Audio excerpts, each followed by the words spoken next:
মেঘনা চাইতেই আবারও প্রবল বৃষ্টি। খারাপ ভাগ্য যেন পিছু ছাড়ছে না দুবাইয়ের। প্রায় 2 সপ্তাহ আগের প্রচণ্ড ঝড় বৃষ্টি আর ভয়াবহ বন্যার ক্ষতি কাটিয়ে উঠতে না উঠতেই আবারও ব্যাপক বৃষ্টিপাতের কবলে পড়ল দুবাই। বৃহস্পতিবার ভোর রাত 3টার দিকে ভারী বৃষ্টি ও বজ্রপাত আঘাত হানে দুবাইয়ে। প্রবল বাতাসে জেগে ওঠে শহরবাসী।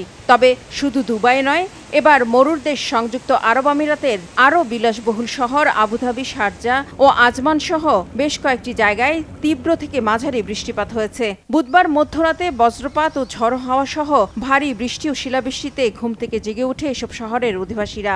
বৃহস্পতিবার সকালে বৃষ্টির তীব্রতা কমলেও গোটা আমিরাতে চলছে অবিরাম বৃষ্টি। ফলে আবুধাবি ও দুবাই সহ বেশ কয়েকটি শহরে দেখা দিয়েছে জলাবদ্ধতা। রাস্তা পিচ্ছিল থাকায় এসব শহরের বেশ কিছু সড়ক বন্ধ করে দেওয়া হয়েছে। এতে আবারও বিপাকে পড়েছে স্কুল ও অফিসগামী মানুষেরা। ব্যাহত হয় স্বাভাবিক জীবনযাত্রা। বৃহস্পতিবার বন্ধ ছিল সংযুক্ত আরব আমিরাতে প্রায় সব শিক্ষা প্রতিষ্ঠান। দেশটির বিভিন্ন প্রতিষ্ঠানের কর্মীদের বাড়িতে থেকে কাজ করে যাওয়ার অনুরোধ করেছে কর্তৃপক্ষ। খুব বেশি দরকার না হলে বাড়ির বাইরে না যেতে এবং এসব শহরে গাড়ি না চালানোর পরামর্শ দিয়েছে ইউএই কর্তৃপক্ষ। দুর্ঘটনা এড়াতে বন্ধ করে দেওয়া হয়েছে পার্ক ও সমুদ্র সৈকত। বিশ্বের দ্বিতীয় ব্যস্ততম বিমানবন্দর দুবাই বিমানবন্দরের অভ্যন্তরীণ ও আন্তর্জাতিক বিভিন্ন ফ্লাইট বাতিল করা হয়েছে। বন্ধ রয়েছে বাস চলাচল।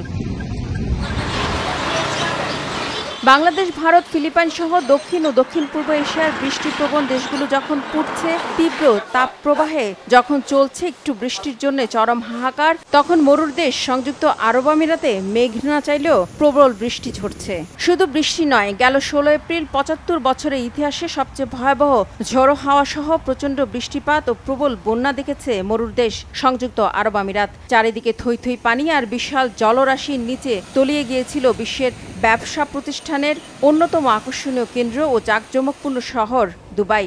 ঘরবাড়ি, রাস্তাঘাট, বিমানবন্দর সব তলিয়ে গিয়ে পুরোপুরি স্থবির হয়ে পড়েছিল বিলাসবহুল ব্যস্ত শহরটি। আর এত বৃষ্টিপাত কখনো না দেখা মরু দেশটি সেই নাজুক অবস্থা কাটিয়ে না উঠতেই আবারও ঝড় বৃষ্টির কবলে পড়ল। আসছে দিনগুলোতে সংযুক্ত আরব আমিরাতে এমন বৈরী আবহাওয়া থাকতে পারে বলে সতর্ক করে দিয়েছে দেশটির আবহাওয়া বিভাগ। লোহিত সাগর থেকে ভূপৃষ্ঠের নিম্নচাপ এবং আর্দ্র বাতাসের কারণে মেঘ সৌদি আরব থেকে সংযুক্ত আরব আমিরাতের দিকে সরে যাচ্ছে বলে জানিয়েছে দেশটির আবহাওয়া বিভাগ। আর আবহাওয়াবিদদের এই আভাস সত্যি হলে দুর্ভাগ্য এখনই ছেড়ে যাচ্ছে না দুবাই সহ গোটা আমিরাতকে, তা বলাই যায়।